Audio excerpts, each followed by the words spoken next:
Video देखें फिर बात करते हैं। चोर ठहर, लोग अल्लाह के घर में इबादत करने के लिए आते हैं, वो तू जूती चोरी करने के लिए आ गया। तुझे शर्म नहीं आती? इतनी बड़ी तेरी चिट्टी दाढ़ी है, तुझे शर्म नहीं आती?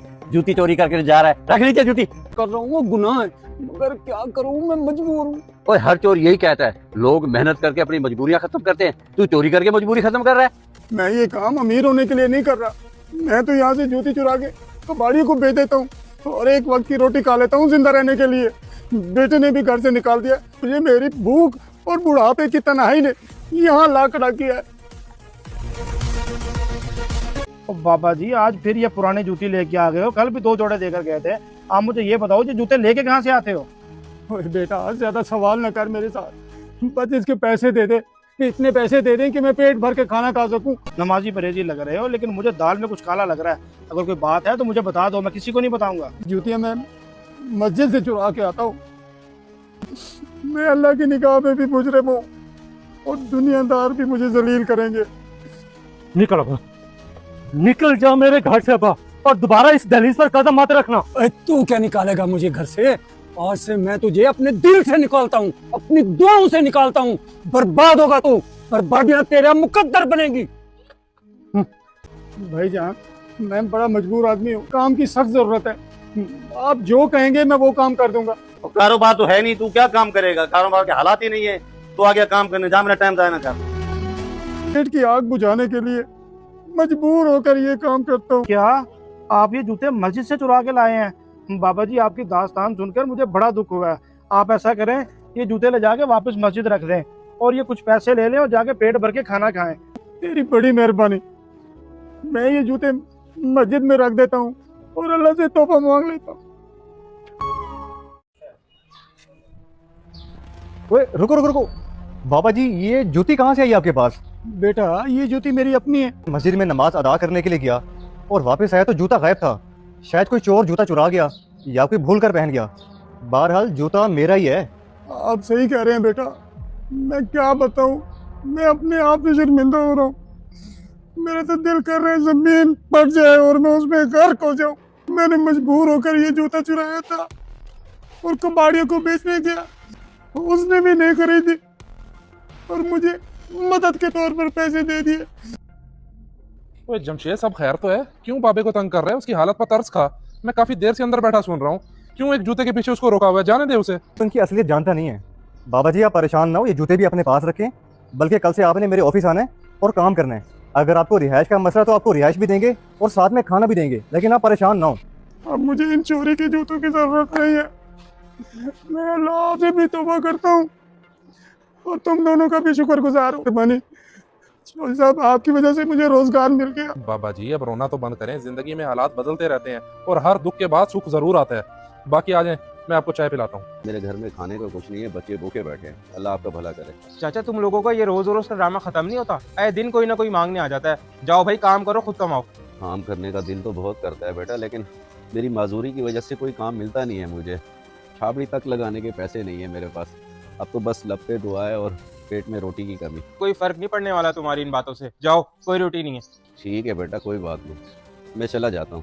बस इतनी दुआ दूंगा कि अल्लाह तुम्हें कभी किसी का मोहताज ना होने दे। बेटा कौन था बाहर, किस पे गुस्सा कर रहा था तू? वो अकरम था जो लंगड़ा है, भिखारियों वाले काम शुरू कर दिए। 2 रोटियां और सालन मांग रहा था, मैंने भी साफ इनकार करके भगा दिया। भिखारी नहीं है वो, मजबूर है, हालात का मारा है। मैंने उससे कहा था किसी चीज की जरूरत हो बिला झिझक मेरे दरवाजे पे आ जाना, और तूने मुझे बताया नहीं, उसे भगा दिया। अब क्या सोचेगा वो? अब मुझे क्या पता कि आपने उसे कहा। चलें, छोड़ें, टेंशन न लें, कहीं और से मांग लेगा। अगर तुम में हिम्मत है तो जाकर देख उसका घर, तुझे पता चल जाएगा गरीबी क्या होती है। अब्बा, इसका मतलब ये है कि आज भी खाने को रोटी नहीं मिलेगी? मेरी तो भूख के मारे हालत खराब हो रही है। जानता हूँ बेटा, मगर क्या करूँ, मजबूर हूँ मैं। सब्र करने के अलावा हमारे पास कोई दूसरा रास्ता नहीं है। अब किसी को हमारी मजबूरी नजर नहीं आती तो क्या करूँ मैं? जबरदस्ती रोटी छीन के लाऊं उनसे मैं? अच्छा बाबा, आप परेशान ना हो, मैं अब आपसे रोटी नहीं मांगूंगा। ये तो वाकई बहुत मजबूर हैं, और मैंने क्या कर दिया इनके साथ? आ रहा हूँ। अरे बात बेटा, आप चाचा अकरम, मैंने बहुत बुरा सलूक किया आपके साथ। मुझे ऐसा नहीं करना चाहिए था। मैं शर्मिंदा हूँ, मुझे माफ़ कर दें। मैं ये खाना लेके आया हूँ आपके लिए, ये लें। कोई बात नहीं बेटा, अगर तुम्हें अपनी गलती का एहसास हो गया तो फिर माफ़ी मांगने की ज़रूरत नहीं है। अल्लाह तुम्हारे रिस्क में बरकत दे। बस एक बात हमेशा याद रखना कि हर मांगने वाला झूठा नहीं होता। मैं आपकी बात हमेशा याद रखूँगा चाचा। बस मुझे पता नहीं था कि अब्बा ने आपको कहा हुआ है, वरना मुझसे ये गलती कभी ना होती।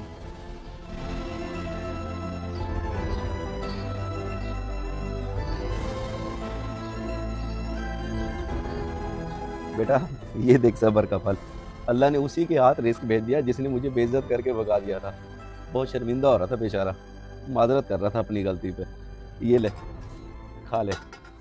अब्बा आप भी तो खाओ ना, आप भी तो कल से भूखे हो।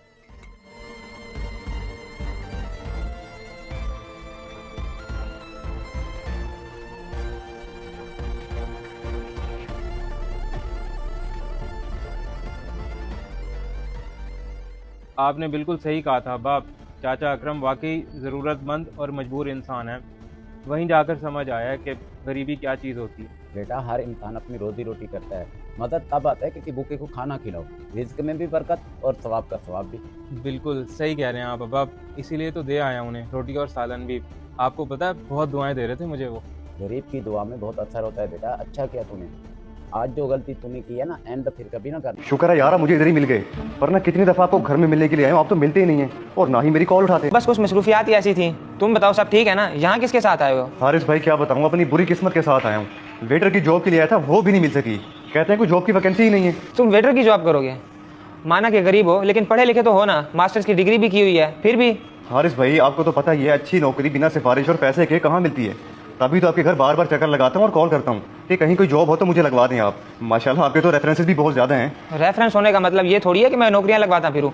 अगर ऐसा होता तो मैं आज खुद बेरोजगार क्यों फिरता? तेरे और मेरे हालात एक जैसे ही हैं। तो अल्लाह का शुक्र अदा करें, 1000 गुना मुझसे बेहतर हैं। माशाल्लाह आपका अपना घर है, भाई सारे के सारे कमाने वाले हैं। जबकि मेरी हालत देखिए, मैं इकलौता भाई हूँ 4 बहनों का, और मेरा मकान भी किराए पे है। बाकी आपको पता है मेरी अम्मा की हालत कैसी होती है, इलाज करवाने बड़ा ही मसला बनता है मेरे लिए। अगर कोई जॉब हो तो ज़रूर बताइएगा, बड़ी मेहरबानी होगी आपकी। हाँ हाँ कोई होगी तो बता दूंगा, लेकिन अभी तो मैं खुद भी तलाश में हूँ। बाकी मैं चलता हूँ, अल्लाह हाफिज़। यार तूने उससे झूठ क्यों बोला कि तेरी कोई जॉब नहीं है, जबकि मेरी ऑफिस में तेरी इतनी अच्छी जॉब हुई है और उसी की ट्रीट देने तू यहाँ पे लाया तू। हाँ सच बता दूं ताकि वो मुझसे और चिपके। मैं तो इसका फ़ोन ही नहीं उठाता, अगर गलती से उठा लूँ तो अपने दुखड़े सुनाने बैठ जाता है। उसके हालात काफ़ी ख़राब हैं, तुम चाहो तो उसकी मदद कर सकते हो। मुझे तो बड़ा ही तरस आ रहा है बेचारे पे, वेटर तक की जॉब करने को तैयार है बेचारा। सर आपका कार्ड। ओ ये मेरा नहीं है, पकड़ अपना कार्ड। ट्रीट तो तेरी तरफ से थी। I am sorry sir, really sorry. Next ऐसा नहीं होगा सर। जब से आप आए हैं गलतियों पे गलतियां किए जा रहे हैं। आज की प्रेजेंटेशन बहुत इंपॉर्टेंट थी, जो सिर्फ आपकी वजह से खराब होगी। You are fired. Sir please ऐसा ना करें सर। सर आइंदा ऐसा नहीं होगा, प्रॉमिस। यार तुम ही सर को कुछ कहो। सर एक लास्ट चांस दे दें, आइंदा ऐसा नहीं करता प्लीज़ सर। अगर आप भी ये नौकरी नहीं करना चाहते तो ठीक है, आप भी इसके साथ जा सकते हैं। आप ही लेके आए थे ना इसको, उसूलन सजा तो आपको भी मिलनी चाहिए। Sorry sir. And you get out from here, इससे पहले कि मैं सिक्योरिटी बुलाऊं। मैंने तुझे कितनी बार समझाया है, बॉस काम के मामले में बहुत स्ट्रिक्ट हैं और तू है कि काम की तरफ ध्यान नहीं देता। अब नतीजा तेरे सामने है। पर यार मैंने जान के तो नहीं किया, पता नहीं कैसे हो गया ये सब अचानक मेरे साथ। कल तक तो मैं बहुत खुश था। मुझे लगता है कुदरत ने सजा दी है तुझे। कल तेरा कज़न तुझसे मदद मांग रहा था और तूने उसके साथ झूठ बोला और बुरा रवैया रखा। अब इस सब के बीच में वो कहाँ से आ गया? उसका क्या ताल्लुक? ये सब अब तुझे सोचना चाहिए, इस सब से उसका क्या ताल्लुक है। अल्लाह हाफिज़। अरे हारिस भाई आप और इधर और इतने परेशान लग रहे हैं, सब खैरियत तो है? हाँ इधर जॉब के लिए आया था, लेकिन वो कहते हैं कोई वैकेंसी खाली नहीं है। तुम इधर कैसे, किसी ऑफिस में जॉब करते हो क्या? हारिस भाई हाफिज़ एंड सन्स का जनरल मैनेजर मैं ही हूँ। CEO साहब ज़्यादातर मुझसे बाहर रहते हैं तो सारे मामलात मुझे ही देखने पड़ते हैं। तुम हाफिज़ एंड सन्स के GM हो? यार प्लीज़ मेरी मदद कर दो, अपने ऑफिस में क्लर्क की जॉब लगवा दो। याद है कुछ अर्सा पहले यही जुमला मैंने आपसे कहा था? अच्छे से याद है, बल्कि हमेशा मेरे दिमाग में यही चीज़ घूमती रहती है। अहमद मुझे माफ़ कर दो, मैंने उस दिन तुमसे झूठ बोला था कि मेरी नौकरी नहीं है। मुझे इसी चीज़ की सज़ा मिली है। और सॉरी, परेशानी में तुम्हें जॉब का क्या बैठा, जबकि ये हक मेरे पास नहीं है। रुके हारिस भी मेरी बात सुने। अगर मैंने भी आपके साथ वैसा ही किया जैसे कि आपने मेरे साथ किया था तो आप में और मुझ में कोई फ़र्क नहीं रहेगा। अल्लाह का शुक्र है कि उसने मुझे नवाज दिया और मेरा भी फ़र्ज़ बनता है कि मैं अगर किसी की मदद कर सकता हूँ तो ज़रूर करूँ।